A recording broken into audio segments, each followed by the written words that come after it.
সকল প্ৰতিবাৰৰ দৰে ডিব্ৰুগড়ত মই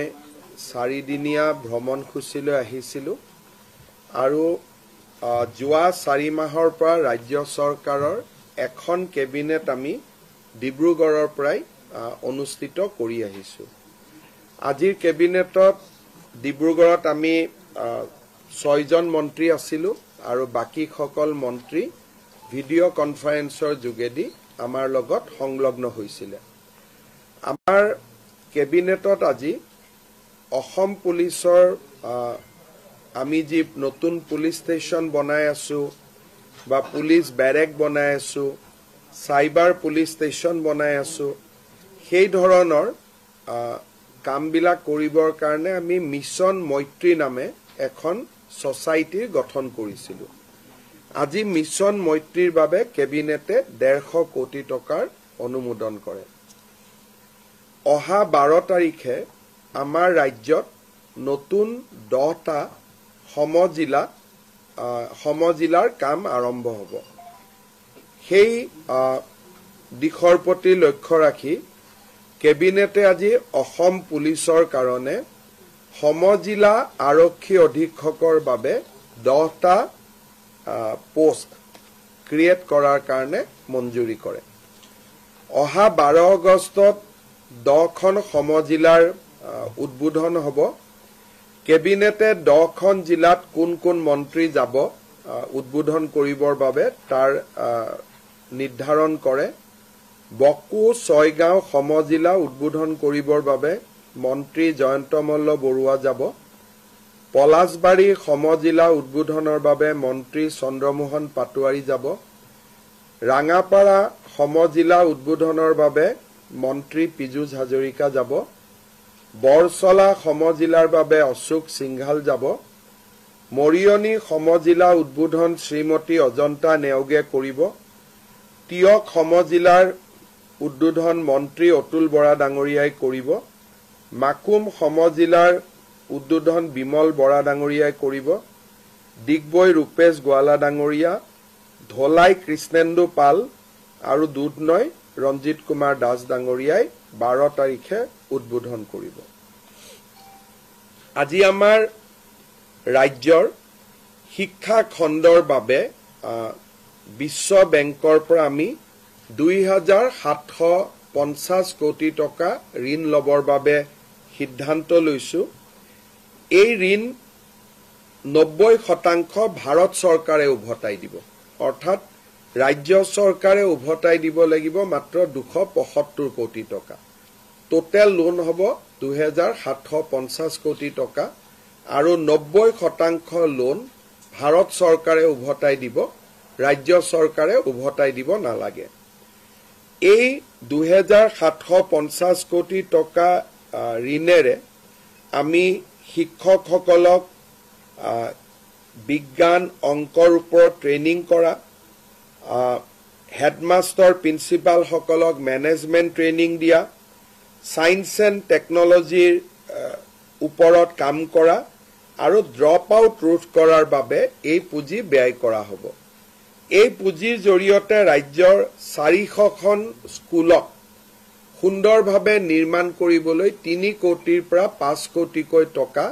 স্কুলত ব্যয় কৰা হ'ব আৰু 1733টা অংগনবাদী কেন্দ্ৰকো এটা সুন্দৰ পৰ্যায়লৈ লৈ অহাৰ বাবে প্ৰতিটো অংগনবাদী কেন্দ্ৰতে 25 লাখ টকাকৈ ব্যয় কৰা হ'ব।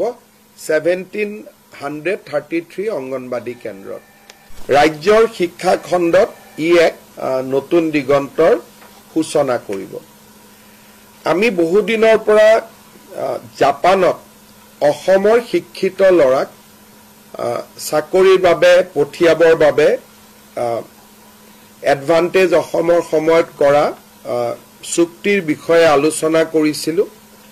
জাপানৰ পৰা 3টা কোম্পানীয়ে জাপান চৰকাৰৰ পৰা বিধিবদ্ধ অনুমতি লৈ অসমৰ যুৱক যুৱতীসকলক জাপানীজ লেংগুৱেজত শিক্ষিত কৰিব খুজিছে। জাপানৰ এই কোম্পানী 3টাৰ নাম হ'ল এছিয়ান ওৱান কোম্পানী লিমিটেড, জেচিক্স ভেঞ্চাৰ লিমিটেড আৰু মাইকো কেৰিয়াৰ পাৰ্টনাৰ্ছ লিমিটেড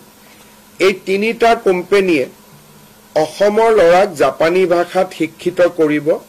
আৰু জাপানত নিশ্চিত নিয়োগৰ সুবিধা দিব আৰু জাপানত যেতিয়া আমাৰ ল'ৰাই কাম কৰিব ইণ্ডিয়ান ৰুপিজত মাহত প্ৰায় 2.5 লাখ টকালৈকে উপাৰ্জন কৰিব পাৰিব এই বিষয়ে আমি এই তিনিটা কোম্পানীয়ে অসমত অহাৰ পিছত আলোচনা কৰাৰ পিছত আমি আৰু আপোনালোকক তথ্য দিব পাৰিম এই ট্ৰেইনিং প্ৰগ্ৰাম বিলাকত 3.5 লাখ 4 লাখ টকা পৰ্যন্ত খৰচ হয় ইয়াত যাতে লৰা ছোৱালীয়ে খৰচবোৰ বহন কৰিব পাৰে সেই কাৰণে ৰাজ্য চৰকাৰে 1.5 লাখ টকাৰ ৰাজ সাহায্য আগবঢ়াব বাকি টকা ষ্টুডেন্টে বেংকৰ পৰাও ল'ব পাৰিব বা নিজেও ইমানখিনি পুঁজি তেওঁলোকে ব্যয় কৰিব পাৰিব কাৰণ 3 মাহ জাপানত দৰমহা পোৱাৰ লগে লগে তেওঁলোকৰ মূল বা যিটো বিনিয়োগ কৰিছিল হেতু লগে লগে তেওঁলোকে উভতাই দিব পৰা পৰ্যায়ত আহি যাব আমি প্ৰথম পৰ্যায়ত 3000 অসমৰ ল'ৰাক জাপানত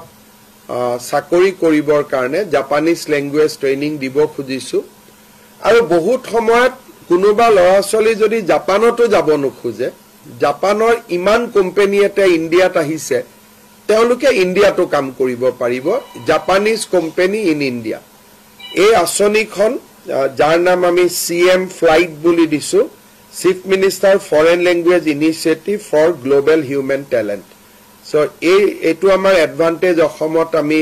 ঘোষণা কৰিছিলো আজি তাক আমি এটা সম্পূৰ্ণ ৰূপ দিলো ইয়াৰ প্ৰত্যেকজন ট্ৰেইনিং লোৱা ল'ৰা ছোৱালীক ৰাজ্য চৰকাৰে 1.5 লাখ টকাৰ স্কলাৰশ্বিপ দিব আজি আমি আৰু এটা বহু ৰাইজৰ উপকাৰ হ'ব আমি সিদ্ধান্ত লৈছো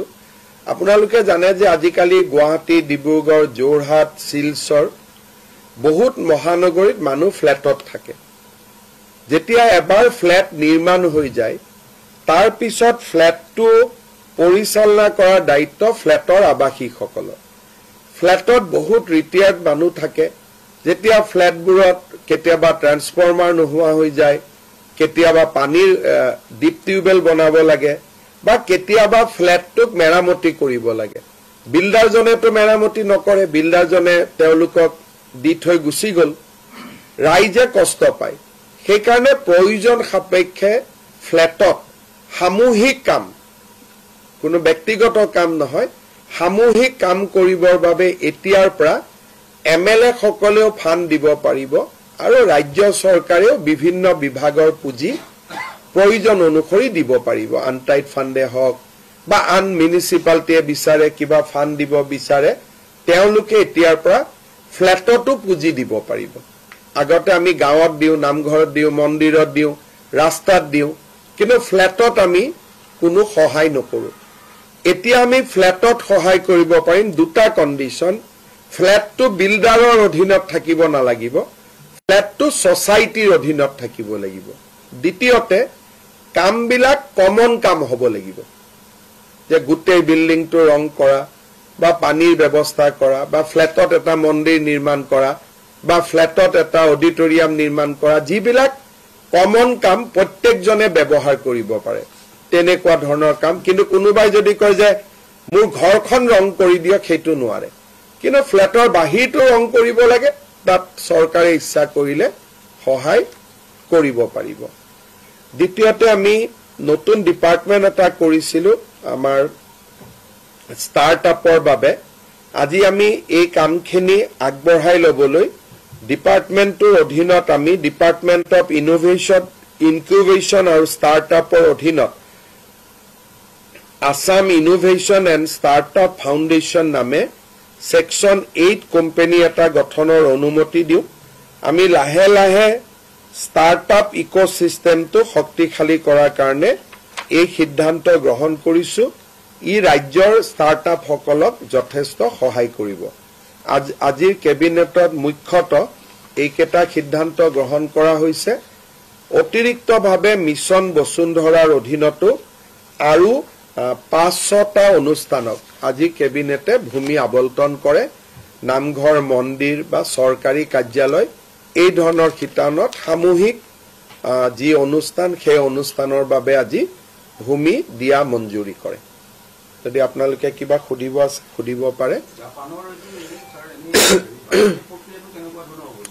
আমি জুনে কৰে আমি তেওঁলোককে আগবঢ়াই দিম তাতে আমি এতিয়া 3টা কোৰ্স লৈছো জুনে ড্ৰাইভাৰ হ'ব খুজে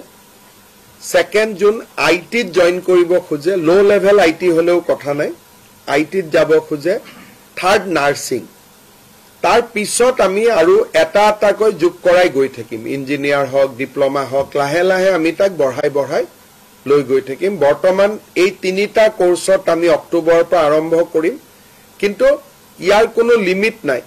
কাৰণ জাপানত এভাৰেজ মানুহৰ বয়স হেতে 48 বছৰ অসমত এভাৰেজ বয়স হল 22 বছৰ সেইকাৰণে তেওঁলোকে অসমৰ পৰা 25000 ল'ৰা ছোৱালী নিব খোজে কিন্তু ইমান ল'ৰা ছোৱালী শিকাব পৰা এটো সম্ভৱো নহয় সেইকাৰণে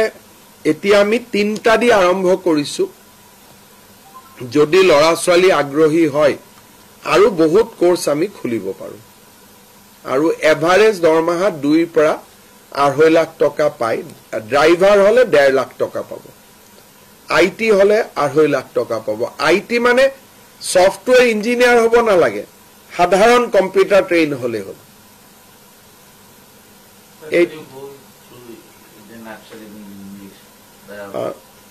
বহুত দীঘলীয়া হৈ যাব বাবা Today Assam cabinet had a meeting in Dibrugarh we have approved various schemes today right from incentivizing learning of Japanese language there will be a confirmed job in Japan and we will provide 1.5 lakh subsidy to the students who will undergone through the Japanese language learning process. We have also today authorized formation of a new Section 8 company for the benefit of startups which will be known as the Assam Innovation and Startup Foundation. Today, Cabinet has also approved a World Bank projects for supporting of our school education at a cost of 2,700 crore. Cabinet has also approved 10 new core districts for administrative to increase efficiency in the functioning of our administration. Sir, recently you have stated in Gorukiti that in the next 10 years, the Assamese people in Assam will be in minority if things do not change. So what is your take on this? It is not my take, this is just a census result. Today, as per 2011 census, in Assam 34% population is minority. So if you remove 3% indigenous Assamese Muslim, then 31% is the Muslim who migrated to Assam. And if you projected that on the basis of 2021, 31 and 41, you come to a almost 50-50 position. So there is no my take. I am just stating you what is the statistical census report. Eviction to Ujonite hobo Uriam Ghat to Ujonite for it.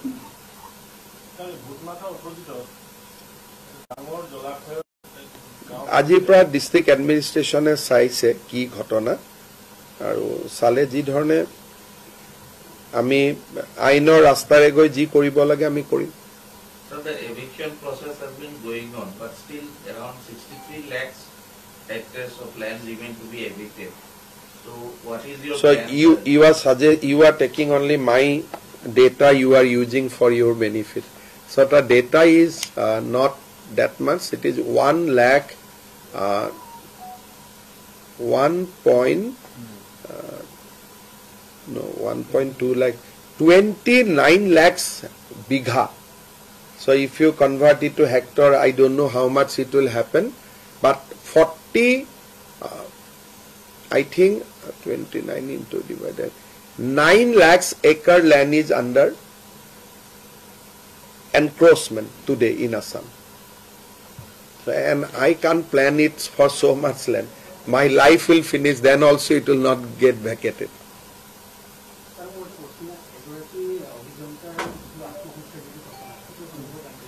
আমি তদন্ত কৰি আছো আৰু ঘটনাটো চাব খুজিছো যে কি হৈছিল আমি বিল্ডিংটো চাব পঠাইছো ইঞ্জিনিয়াৰক যে আসলতে কাম কৰিছিল নে কাম কাৰণ এই বিল্ডিংটো দেখা বিল্ডিং গতিকে তাতে কাম কৰাৰ বিল আছিল কাম নকৰাৰ বিল আছিল সেইকাৰণে আজি অভিযন্তাৰ টিম সকল গৈছে বিল্ডিংটো চাবৰ কাৰণে কাৰণ বিল্ডিংটো যিমান কাম হৈছে সিমানেই বিল পাব গতিকে বিল্ডিংটোৰ কামটোৰ এছেছমেন্ট কৰিলে আমি প্ৰমাণ কৰিব পাৰিম বাকি ইঞ্জিনিয়াৰ আৰু এছডিও জনক এৰেষ্ট কৰিছে পুলিচ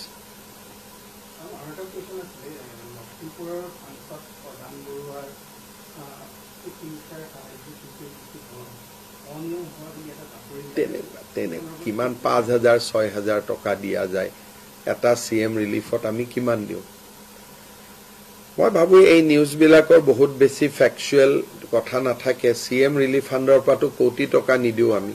কাবাক 10,000 কাবাক 15,000 আৰু অনিয়মটো আপুনি কবই না কালি যদি আপুনি মোৰ আগত আহি কয় যে মোৰ মামাৰ বেমাৰ হৈছে মইতো আপোনাক লিখি দিম গতিকে এইবিলাক কথা কিমানখিনি আমি 1 লাখ মান চেক দিছো কবাত একজন দুজনে আমাকো কান্দি লৈ যায় বেমাৰ বুলি কয় পেটৰ বিষ বুলি কয় পিছত পেটৰ বিষ নহয় সাৰ্টিফিকেট এখন ডক্টৰে আনি দিয়ে এটো ডক্টৰৰ সাৰ্টিফিকেটখনো থাকে গতিকে এইবিলাক কথাত ইমান চাব গলে সৰকাৰখনে খালি ইনকুৱাৰি কৰি থাকোতে 5 বছৰ সময় পাৰ হৈ যাব গতিকে কিবা স্পেসিফিক কথা থাকিলে ইনকুৱাৰি কৰা ভাল কিন্তু এনে আৰু প্ৰধান বৰুৱাৰ নামতে ইমান অপজক এটা জাপি দিয়াটো কিমান গুৰুত্বপূৰ্ণ হ'ব এজন 25 বছৰ ৰাজনীতি কৰা ব্যক্তি এজনক আপুনি এটা শব্দতে তেনেকে কৈ দিয়াটো কিমান উচিত হ'ব এটা আপুনিয়ে বিবেচনা কৰিব কাৰণ প্ৰধান বৰুৱাৰ ট্ৰেক ৰেকৰ্ডটো মই আজিলৈকে কোনো ধৰণৰটো খেলি মেলি মই শুনাও নাই তো জীৱনত প্ৰথমবাৰে আপোনাৰ মুখত শুনিছো